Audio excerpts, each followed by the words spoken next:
नमस्कार प्रणाम। मैं अभी चनपटिया चीनी मिल में मौजूद हूँ।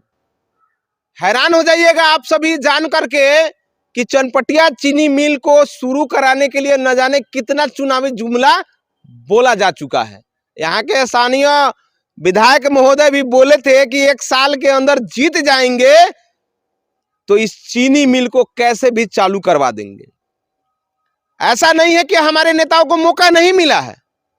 हमारे चंपारण के ही एक नेता है राधा मोहन सिंह जी, पिछली बार उन्हें कृषि मंत्री बनने का मौका मिला था, गौरव हासिल हुआ था। चनपटिया में भी चीनी मिल सड़ रहा है। इसी तरह हजारों हजार करोड़ की संपत्ति सड़ रही है, गल रही है, कोई पूछने वाला नहीं है। और मोतिहारी में भी वही कंडीशन है।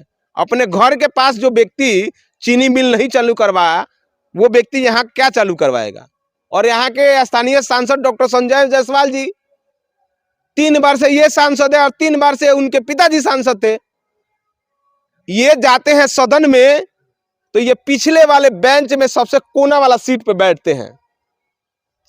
सामने चेहरा नहीं दिखाई देना चाहिए, इसलिए सबसे पीछे कोना में बैठते हैं। आज तक इन्होंने हमारे लिए, हमारे बिहार के लिए या चंपारण के लिए कोई आवाजें नहीं उठाया। अगर है प्रमाण तो आप दिखाइए कि आपने क्या उठाया है, आपने सदन में हमारे लिए क्या आवाज उठाया है। हम यूं ही बेरोजगार मरते रहे और आप बार बार चुनावी जुमला देते रहिए, जीतते रहिए, ऐसे ही हमारे लिए कुछ नहीं कीजिए। एक समय था जिस समय में बिहार में 35 चीनी मिल हुआ करती थी और उसके अलावा पेपर उद्योग, जूट उद्योग, बहुत सारा अलग अलग मिल हुआ करती थी। कल कारखानों का भरमार हुआ करता था। और यहाँ के मुख्यमंत्री बिहार के नीतीश कुमार जी कभी इधर पलटी मार रहे हैं, कभी इधर पलटी मार रहे हैं।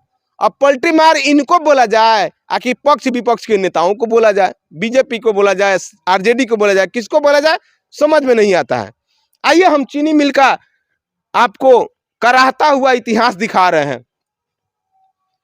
ये चीनी मिल नहीं करा रही है, ये चीनी मिल नहीं सड़ रहा है, बिहार के लोगों का भविष्य सड़ रहा है, बिहार के लोगों का वर्तमान सड़ रहा है, बिहार के लोगों का भूतकाल सड़ रहा है। देखिए इतनी सारी करोड़ों की प्रॉपर्टी जो हमारे पास थी, विरासत में मिली थी, वो प्रॉपर्टी आज न जाने ऐसे ऐसे भ्रष्ट नेताओं के चंगुल में फंस गई है जिसका कोई जवाब नहीं है। जैसा कि आप सभी जानते हैं कि बिहार के लोगों को रोजगार के लिए अन्य प्रदेशों में जाना पड़ता है, दूसरे स्टेट पे निर्भर रहना पड़ता है।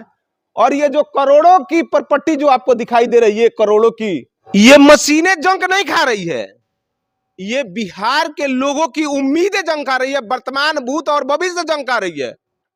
हम यूं ही जो दूसरे प्रदेशों में जाके लात जूते खाते हैं, हमेशा हमको लतियाया जाता है, मारा जाता है, पीटा जाता है, हमेशा अन्य प्रदेशों से बिहारियों को भगाया जाता है, तो उसका कारण सिर्फ और सिर्फ हमारे यहाँ के राजनेता है।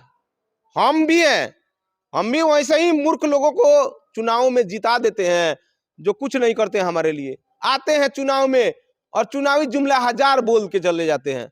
सदन में इनको बोलने का मौका मिला है खूब, लेकिन ये कभी मुंह नहीं खोले हैं कि हमारा अगला सीट जो है, अगला जो हम चुनाव जीतेंगे, लड़ेंगे, वो हमको टिकट मिलेगा कि नहीं मिलेगा, इसके लिए वो लोग कुछ नहीं मुंह खोलते हैं। एक बार आप जनता के लिए काम करिए ना महाराज, एक बार आप जनता के लिए काम कीजिएगा ना, तो आपको सीट का और टिकट का जरूरत नहीं पड़ेगा। जनता आपको अपने निर्दलीय जिता देगी। काम पे जीतिए, नाम पे नहीं जीतिए। पार्टीवाद, परिवारवाद, इतना मतलब बिहार में तकलीफ है कि उसको बताया नहीं जा सकता है, बयान नहीं किया जा सकता है। ये हमारे भ्रष्ट नेताओं का कारनामा है कि आज ये जो मशीनें सड़ रही हैं, ये हमारे भ्रष्ट नेताओं की वजह से सड़ रही हैं। और कहीं ना कहीं उसके लिए जिम्मेवार हम भी हैं, हम और आप इसके लिए जिम्मेवार हैं। देखिए मशीनें, और इस प्रकार की पूरी 35 चीनी मिलें हुआ करती थी बिहार में, और आज सिर्फ और सिर्फ 11 है। हमारे प्रदेश के मुख्यमंत्री नीतीश कुमार जी कहते हैं कि बिहार जो है एक लैंडलॉक स्टेट है, बिहार समुद्र के किनारे नहीं है, तो इसलिए बिहार का विकास नहीं हो सकता है। तो आप बताइए ना मुख्यमंत्री महोदय, और जो जनता वीडियो देख रही है वो लोग भी बताएं कि क्या उस समय अंग्रेजों के समय, जिस समय में 35 सिर्फ और सिर्फ केवल चीनी मिले 35 थी और न जाने बाकी कल कारखाने और कितनी थी, वो आंकड़ा अभी इस समय बताने का समय नहीं है। क्या उस समय हमारा बिहार लैंडलॉक नहीं था? क्या उस समय हमारा बिहार समुद्र के किनारे था? मुख्यमंत्री महोदय, है जवाब आपके पास? संजय जायसवाल जी, है जवाब आपके पास? नहीं है, नहीं है, किसी भी व्यक्ति के पास जवाब नहीं है। देखिए ये सड़ गल रही हैं जो मशीनें, किस प्रकार से बर्बाद हो रही है। कितना मतलब इस चीज के बारे में बोला जाए, क्या कहा जाए इन नेताओं के विषय में, इन भ्रष्ट अधिकारियों इन भ्रष्ट नेताओं के विषय में क्या कहा जाए? जितना कहा जाए उतना कम है। ये चीनी मिल की जितनी भी प्रॉपर्टी है, जितनी भी चीजें हैं, हजारों हजार करोड़ की मशीनें हैं जो आज सड़ रही हैं, गल रही हैं, कौन देगा जवाब इसका? कौन है जिम्मेवार? हमें विरासत में मिली थी, जब हमारा देश आजाद हुआ तो उस समय में बिहार पूरे भारतवर्ष का इकलौता ऐसा राज्य था जहां से 40% चीनी का उत्पादन होता था और आज 4% होता है।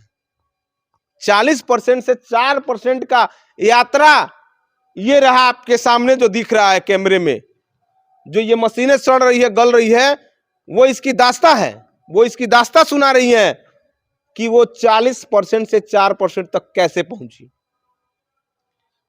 गन्ना से न जाने कई 100 चीजें बनाई जा सकती है, सिर्फ और सिर्फ चीनी नहीं बनाई जाती है।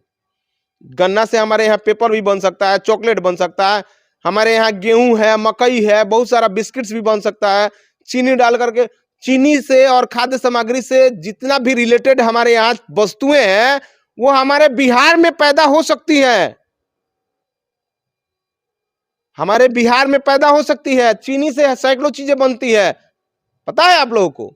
ऐसा नहीं कि आप लोग नहीं जानते हैं।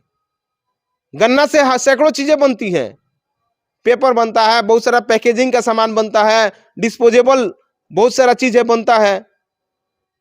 बनने के लिए क्या नहीं बनता है चीनी गन्ना से?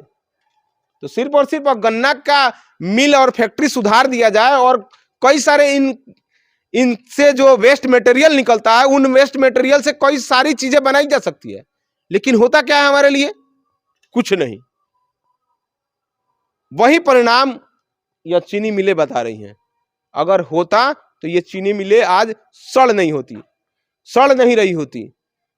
बाकी वीडियो के विषय में आपको क्या कहना है, इन मशीनों के विषय में क्या कहना है? आप लोग को यूं ही अन्य प्रदेशों में जाके लात जूते खाते रहना है या फिर बिहार के लोगों के लिए, बिहार के लिए आवाज उठाना है? कैसे करना है आप लोग खुद सोचिएगा और कमेंट सेक्शन में बताइएगा। जय हिंद।